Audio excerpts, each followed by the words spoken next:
এক রাজার ৭ রানী। দিমাকে বড় রানীদের মাটিতে পা পড়ে না। ছোট রানী খুব শান্ত, এই জন্য রাজা ছোট রানীকে সকলের চাইতে বেশি ভালোবাসতেন। কিন্তু অনেক দিন পর্যন্ত রাজার ছেলে মেয়ে হয় না। এত বড় রাজ্য কে ভোগ করবে? রাজা মনের দুঃখে থাকেন। এইভাবে দিন যায়। কতদিন পরে ছোট রানীর ছেলে হবে। রাজার মনে আনন্দ ধরে না। পাইক পেয়াদা ডেকে রাজা রাজ্য ঘোষণা করে দিলেন। রাজা রাজভাণ্ডার খুলে দিয়েছেন, মিঠামন্ডা মণিমাণিক যে যত পারো নিয়ে যাও। এতে বড় রানীরা হিংসায় জ্বলে মরতে লাগল। রাজা নিজের কোমরে ছোট রানীর কোমরে এক সোনার শিকল মেঁধি দিয়ে বললেন, যখন ছেলে হবে এই শিকলে নাড়া দিও, আমি এসে ছেলে দেখব। বলে রাজা রাজদরবারে গেলেন। ছোট রানীর ছেলে হবে, আতুর ঘরে কে যাবে? বড় রানীরা বললেন, আহা, ছোট রানীর ছেলে হবে, তা অন্য লোক দেব কেন? আমরাই যাব। বড় রানীরা আতুর ঘরে গিয়েই শিকলে নাড়া দিলেন। অমনি রাজসভা ভেঙে ঢাক ঢোলের বাদ্যি দিয়ে মণি মাণিক হাতে ঠাকুর পুরুত সাথে রাজা এসে দেখলেন কিছুই না। রাজা ফিরে গেলেন। রাজা সভায় বসতে না বসতেই আবার শিকলে নাড়া পড়ল। রাজা আবার ছুটে গেলেন, গিয়ে দেখলেন এবারও কিছুই না। মনের কষ্টে রাজা রেগে গিয়ে বললেন, ছেলে না হতে আবার শিকল নাড়া দিলামই সব রানীকে কেটে ফেলব। বলে রাজা চলে গেলেন।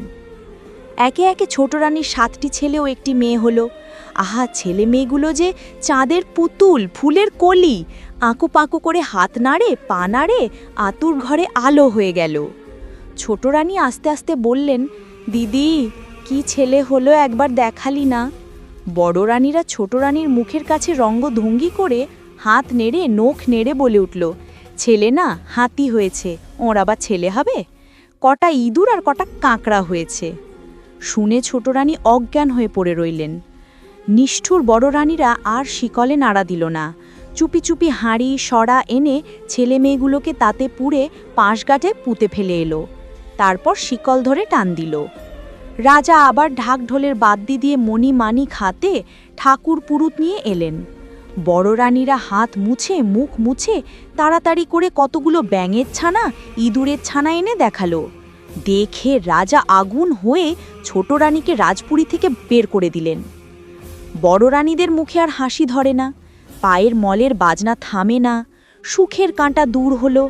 রাজপুরীতে আগুন দিয়ে ঝগড়া কোন্দল সৃষ্টি করে 6 রানী মনের সুখে ঘরকান্না করতে লাগলেন। পোড়া কপালি ছোট রানীর দুঃখে গাছ পাথর ফাটে, নদী নালা শুকরি। ছোট রানী দাসী হয়ে পথে পথে ঘুরতে লাগলেন। এমনি করে দিন যায়। রাজার মনে সুখ নেই, রাজার রাজ্যে সুখ নেই। রাজপুরী খাঁ খাঁ করে, রাজার বাগানে ফুল ফোটে না, রাজার পুজো হয় না। একদিন মালি এসে বলল, মহারাজ, নিত্য পুজোর ফুল পায় না। আজ যে 5 গাদার উপরে 7 চাপা এক পারুল গাছে টুলটুল 7 চাপার এক পারুল ফুটেছে। রাজা বললেন, তবে সেটাই আনো, পুজো করব। মালি ফুল আনতে গেল। মালিকে দেখে পারুল গাছ পারুল ফুল চাপা ফুলদের ডেকে বলল, 7 চাপা জাগরে।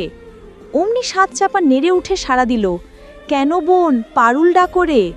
পারুল বলল, রাজার মালি এসেছে, পুজোর ফুল দেবে কি না দেবে? 7 চাপা তুরতুর করে উঠে গিয়ে ঘাড় নেড়ে বলতে লাগলো, না দেব, না দেব ফুল, উঠব শতেক দূর, আগে আসুক রাজা তবে দেব ফুল। দেখে শুনে মালি অবাক হয়ে গিয়ে দৌড়ে গিয়ে রাজার কাছে খবর দিল। আশ্চর্য হয়ে রাজা ও রাজসভার সকলে সেইখানে এলেন।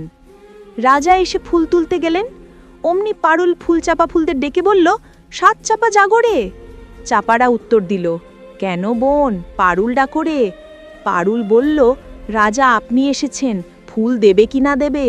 চাপারা বলল, না দেব, না দেব ফুল, উঠব শতেক দূর, আগে আসুক রাজার বড় রানী তবে দেব ফুল। বলে চাপা ফুলেরা আরও উঁচুতে উঠল। রাজা বড় রানীকে ডাকালেন। বড় রানী মল বাজাতে বাজাতে এসে ফুল তুলতে গেল। চাপা ফুলেরা বলল, না দেব, না দেব ফুল, উঠব শতেক দূর, আগে আসুক রাজার মেজ রানী তবে দেব ফুল। তারপর মেজ রানী এলেন, সেজ রানী এলেন, নো রানী এলেন, কোনে রানী এলেন, কেউই ফুল পেলেন না। ফুলেরা গিয়ে তারার মতো আকাশে ফুটে রইল। রাজা গালে হাত দিয়ে মাটিতে বসে পড়লেন। শেষে দুয়োরাধ্বনি এলেন। তখন ফুলেরা বলল, না দেব ফুল, উঠব শতেক দূর, যদি আসে রাজার ঘুটে কুড়ানি দাসী তবে দেব ফুল। তখন খোঁজ পড়ে গেল। রাজা চৌদোলা পাঠিয়ে দিলেন। পাইক বেহারারা চৌদোলা নিয়ে মাঠে গিয়ে ঘুটে কুড়ানি দাসী ছোট রানীকে নিয়ে এলো। ছোট রানীর হাতে পায়ে গোবর, পরনে ছেঁড়া কাপড়, তাই নিয়ে তিনি ফুল তুলতে গেলেন। অমনি সুরসুর করে চাঁপাড়া আকাশ হইতে নেমে এলো, পারুল ফুলটি গিয়ে তাদের সঙ্গে মিশল। ফুলের মধ্য হইতে সুন্দর সুন্দর চাঁদের মতো 7 রাজপুত্র ও একটি রাজকন্যা মা মা বলে ডেকে ঝুপঝুপ করে ঘুটে কুড়ানি দাসী ছোট রানীর কোলে কাঁখে ঝাঁপিয়ে পড়ল। সকলে অবাক, রাজার চোখ দিয়ে ঝরঝর করে জল গড়িয়ে গেল। বড় রানীরা ভয়ে কাঁপতে লাগলো। রাজা তখনই বড় রানীদের কাঁটার ওপরে কাঁটা দিয়ে পুঁতে ফেলতে আজ্ঞা দিয়ে 7 রাজপুত্র, পারুল, মেয়ে আর ছোট রানীকে নিয়ে রাজপুরীতে গেলেন। রাজপুরীতে জয় ঢাক বেজে উঠল।